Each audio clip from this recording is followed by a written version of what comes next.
اعوذ باللہ من الشیطان الرجیم بسم اللہ الرحمن الرحیم واتل علیہم نبأ ابراہیم، اور اے حبیب آپ ان کفار مکہ کو ابراہیم کی خبر پڑھ کر سنائیے۔ اذ قال لأبیہ وقومہ ما تعبدون قالوا نعبد اصناما فنظل لها عاکفین۔ جب انہوں نے اپنے باپ یعنی چچا آزر اور اپنی قوم سے فرمایا تم کس کی عبادت کرتے ہو؟ وہ بولے ہم بتوں کی پوجا کرتے ہیں، پھر ان کے سامنے جم کر بیٹھے رہتے ہیں۔ قال هل يسمعونكم إذ تدعون أو ينفعونكم أو يضرون؟ ابراہیم نے فرمایا جب تم ان کو پکارتے ہو تو کیا وہ تمہاری پکار سنتے ہیں یا وہ بت تمہیں کچھ نفع یا نقصان پہنچا سکتے ہیں؟ قالوا بل وجدنا آباءنا كذلك يفعلون۔ وہ بولے ایسا تو کچھ نہیں، بلکہ ہم نے اپنے باپ دادا کو ایسا ہی کرتے پایا کہ وہ ان بتوں کی پوجا کرتے تھے تو ہم بھی کرنے لگے۔ قال أفرأيتم ما كنتم تعبدون أنتم وآباؤكم الأقدمون فإنهم عدو لي إلا رب العالمين۔ ابراہیم نے فرمایا کیا تم نے ان بتوں کو غور سے دیکھا ہے جن کو پوجتے رہے ہو تم اور تمہارے اگلے باپ دادا؟ بے شک وہ سب بت میرے دشمن ہیں سوائے پروردگار عالم کے، وہی میرا دوست ہے۔ الذي خلقني فهو يهدين والذي هو يطعمني ويسقين وإذا مرضت فهو يشفين والذي يميتني ثم يحيين۔ وہ جس نے مجھے پیدا کیا تو وہی میری رہنمائی فرماتا ہے، اور جو مجھے کھلاتا ہے اور پلاتا ہے، اور جب میں بیمار ہوتا ہوں تو وہی مجھے شفا دیتا ہے، اور جو مجھے وفات دے گا پھر مجھے زندہ کرے گا۔ والذي أطمع أن يغفر لي خطيئتي يوم الدين۔ اور جس سے مجھے امید ہے کہ وہ قیامت کے دن میری خطائیں بخش دے گا۔ یاد رہے کہ انبیاء کرام معصوم ہوتے ہیں، ان سے گناہ سرزد نہیں ہوتے، اور پھر بھی وہ عاجزی اور انکساری اور تعلیم امت کے لیے استغفار کرتے ہیں۔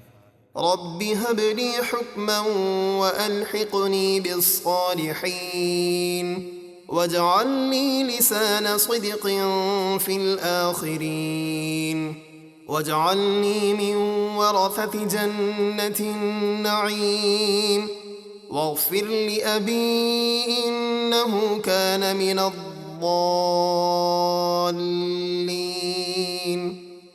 ابراہیم نے عرض کی اے میرے رب مجھے حکمت عطا فرما اور مجھے اپنے قرب خاص کے لائق بندوں میں شامل فرما، اور میرے بعد آنے والوں میں میرا ذکر خیر باقی رکھ، اور مجھے چین کے باغوں یعنی جنت کے وارثوں میں شامل فرما، اور میرے باپ یعنی چچا آزر کو توبہ کی توفیق دے کر بخش دے، بے شک وہ گمراہوں میں سے ہے۔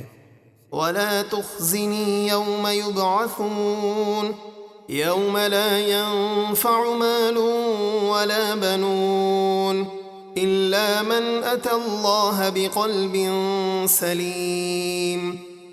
اور جس دن سب لوگ قبروں سے اٹھائے جائیں گے اس دن مجھے رسوا نہ فرمانا، جس دن نہ مال کام آئے گا اور نہ بیٹے، مگر جو اللہ کے حضور کفر و نفاق سے سلامت اور پاکیزہ دل لے کر حاضر ہوا تو وہ فائدے میں رہے گا۔ وَأُزْلِفَتِ الْجَنَّةُ لِلْمُتَّقِينَ وَبُرِّزَتِ الْجَحِيمُ لِلْغَاوِينَ۔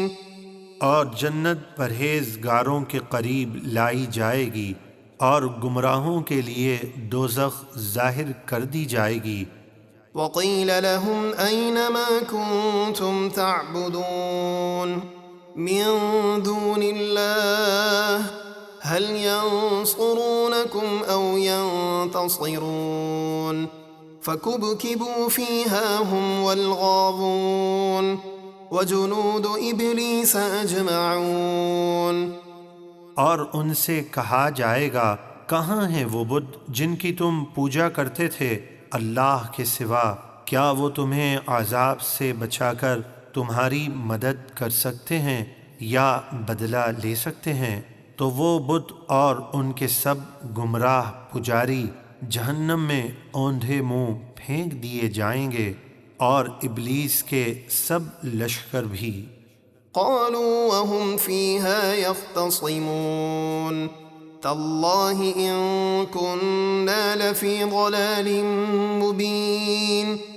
وہ جہنم میں آپس میں جھگڑتے ہوئے کہیں گے اللہ کی قسم بے شک ہم کھلی گمراہی میں تھے۔ إذ نسويكم برب العالمين وما أضلنا إلا المجرمون فما لنا من شافعين۔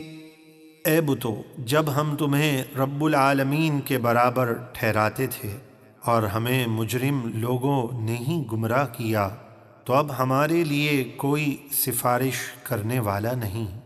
ولا صديق حميم فلو أن لنا كرة فنكون من المؤمنين۔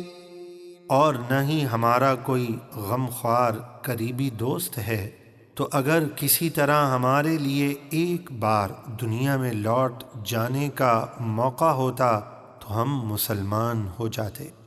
إن في ذلك لآية وما كان أكثرهم مؤمنين وإن ربك لهو العزيز الرحيم۔